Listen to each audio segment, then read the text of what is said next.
We are in the group A and we start with a game between Olesia, who took black, and Robin, who took white. It started with a Joseki. White jumps down. Robin is a player who likes unusual Joseki. This is a possible move to jump down. Black plays from top, which is very logical. If white jumped up, then black would play from the bottom, also the attachment. But there is one thing which is crucial to know about this Joseki. White has this very annoying move, a Hane, and after that we shouldn't simply cut and follow white's plan because this gives white a fourth line territory in the corner, and this is too big. This result is good for white. We cannot agree on this, and instead we need to play a counter Tesuji. The counter Tesuji is here, either now or after this exchange. We need to play here. If white blocks, we also block, and now white cannot cut, so white needs to probably play like this, but it's not good for white. So white instead will play a move on the outside, and then we can capture a big corner. Well, maybe white can still try to live with this corner. It's a bit complicated, and it's a Joseki. This is one Joseki, and the other Joseki is to start from this move. Then again, white will probably finish the shape like this. Black plays here. White might be still able to make life, but black might be happy with the outside. Probably something like this, though I am also not sure. We can certainly think of other variations, but the key is to not follow white's plan and not give white the fourth line territory. This is not good. This is very bad. We need to use this move either now or after the exchange. Now it's too late because now for sure white will not answer here. Instead, white will be satisfied with the fourth line territory. Now white goes up. Black adds a move on the side. White puts a little bit of pressure on black's group, and black tries to strengthen it. But what both players missed for quite some time is how important a move in the corner is, this Hane on the second line. Because after the Hane, no matter if black makes it or white makes it, it creates a very annoying weakness in the opponent's shape. If white is forced to answer, then of course it's a very big gain, making white territory smaller, but also making black much, much stronger because we have this descent to the second line now. And also, if white plays these moves, there is an obvious cut in black's shape, so black needs to continue, and now white's territory is bigger. Yes, so for white maybe the gain is not so spectacular as for black, but still it's a difference of a few points, and it's in almost center for black and almost center for white. So what happens if white doesn't answer? If white puts pressure on black, can we just cut? At first it seems that white can play here. Well, no, this doesn't work. Then maybe white can play here, but unfortunately it also. Ah, no, sorry, this works for white. Sorry for that. Okay, so the cut is not an option for black. It's not the best idea, so we need to clamp. And if white plays here, then of course white collapses. So white needs to connect. And now not only white lost a lot of points, but also maybe the attachment of black will threaten to make white locally not alive.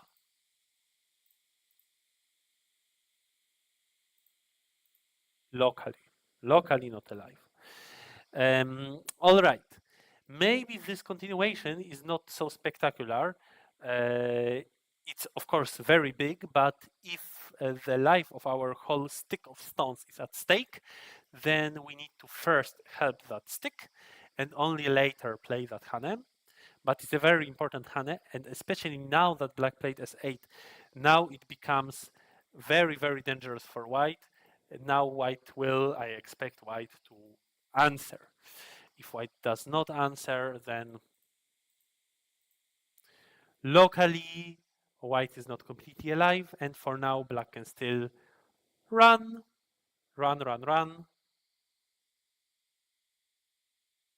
With this move, it's more like making life, it seems, but it's already good for black. Anything I miss?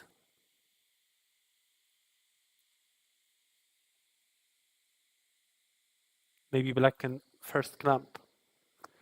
Maybe black can first clamp. This is a good idea. If white answers like this, then black can continue that way or already by cutting. If white goes down, then also the cut simply works. White collapses, so white needs to play from the other side and make a small life.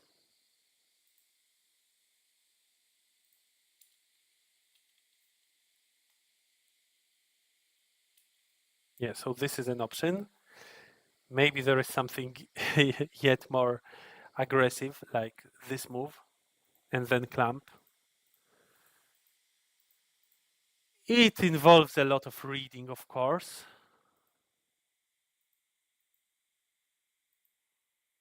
So it's risky for black as well, but very risky for white to ignore.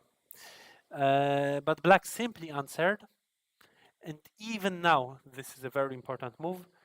Black didn't play it, and white took this crucial point, which right now makes black over-concentrated, we could say. And of course, it's a big difference in terms of points of white's territory. White continues, then here, and Olesia simply crawls. This is a bit uninspired. We often like to play a pincer, though black might be a bit afraid, but we have space in the corner. We can count on some way to make life. Crawling, of course, gives white the outside, and black just plays too slowly. Or maybe we could play this move first and see what happens. It's a bit of a question move. If white plays like this to actually still the clamp becomes a bit severe, or maybe here if we need it. So yes, this was a slow move. White approaches. Then we have a Joseki, and black very carefully chooses that variation instead of playing on the top side, because this would make white very strong on the left side, which would in turn weaken black's group. So this was a good idea for black to hanem, but then white can continue on the top side. The usual continuation is this move, after which black has a few options, the most common being A and B. Also, one thing which you need all to remember about this Joseki, about this complicated Joseki, is that the crucial point, crucial intersection is this one.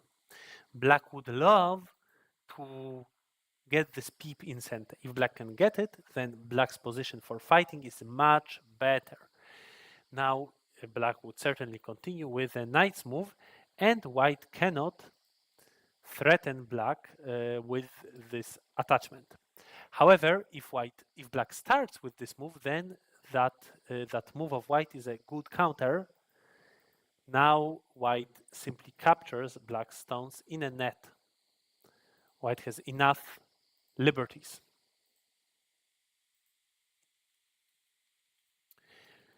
So this is a crucial point, but unfortunately black cannot get it just like this. White will certainly counterattack. Maybe play once more, and then play on the side. So we remember that this is the crucial point, and that then there are many complicated Josekis from here on. White started with a block, so an obvious move by black is a hane. Of course, it's good. And now black played this jump.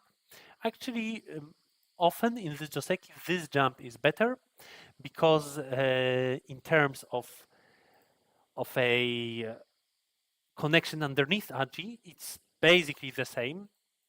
Maybe now we have a few less points, but doesn't really matter. So yeah, like this, it would be a bit better, but still the connection underneath is very annoying for white. So white is very likely to answer, but if white answers, then we have such a beautiful play, which makes it unnecessary to crawl at f18, which also in turn means that white's 3 stones are weaker. Black jumped here, and now still black needed to play there. Now there is no such a beautiful move in the corner, so black crawled, all right, hoping that now the corner is safe, but actually it was not safe. Here black actually missed at the Tsuji, maybe black can play a nose move. If white answers like this, then of course black is happy. If white descends, then it becomes very complicated. There is still that problem, but white cannot play it right now, right? So white needs to wait a moment. Black would love to get this peep in center, but white will counter. Black will play here. Then white will probably somehow go out. Black will get this and make life in the corner. This is a possible line of play, maybe. Black jumped, white settles the shape. Now black wants to get a peep, and still white wants to deny that right of black. Is it possible? It depends on the ladder. The ladder is good for... it's good for black. So it seems that white cannot play like this. Unless white can now play differently, white can go up. Black needs to save this stone, and then white captures those. Unless black pushes, and then it becomes very, very complicated. So white simply answered. Black pushed, all right. And after this move of black, black feels like she's attacking white's group, but unfortunately white has this powerful play, and if we knew about it, then it was better to add a move in the corner. Now white can still be thin afterwards, can be still attackable, even though we didn't spend a move in the center. This move is worth a lot of points, and it is 1i for white, or maybe even 1.5. In center, in white center. So it's really, really big.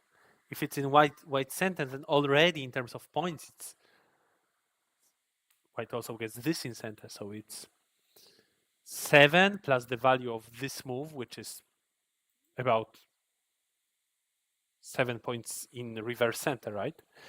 So it's like 14 points in center for white plus an I. It's incredibly big. So black really has to play here, even though there is a weak group on the outside.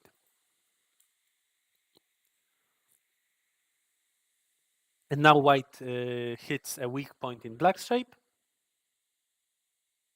Yes, well played. Black encloses white. White tries to make life. And, well, black doesn't want white to live. But this move was unreasonable. Because we can enclose white simply, force white to play this painful move, and be happy with the outside. Or, of course, we can also try to kill white, but point-wise, it's a loss for black. And if white can go out, then also we don't manage to enclose white. So it also has a very big strategical value, right? This move can be good only if we can really enclose white. But we cannot. White very simply went out. Now black didn't dare to go like this. This would be indeed unreasonable.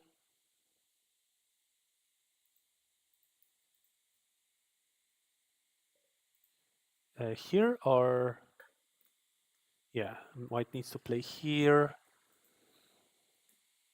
There is a little bit of reading involved. Maybe white could play like this. No, sorry, of course, white has this option. So white went out too easily, and it's bad for black. But I can see that Olesia felt behind right now. She didn't want to play this move. So what she can do instead, if she feels behind, is not play such a all-in move, but prepare a touch. I don't know how it will help, but maybe it can help somehow. The play from the game was too easy, too simple. If we play like this, then white might start wondering, is it good now to go out and give black a big profit on the bottom? Or is it better to answer on the bottom, but now maybe it will be different. Now maybe when white plays here, black plays from the top, and who knows? Yes, so having in mind that this is the way out, maybe black should attach like this and that. This is how you come up with an alternative plan which can let you win the game. The game which otherwise looks hopeless. This was the way, maybe better than the theoretically correct move of enclosing, but in the game it was too easy for white. White simply went out. Black gets something in exchange, but I think that white shouldn't need much to win the game after the big loss that black incurred.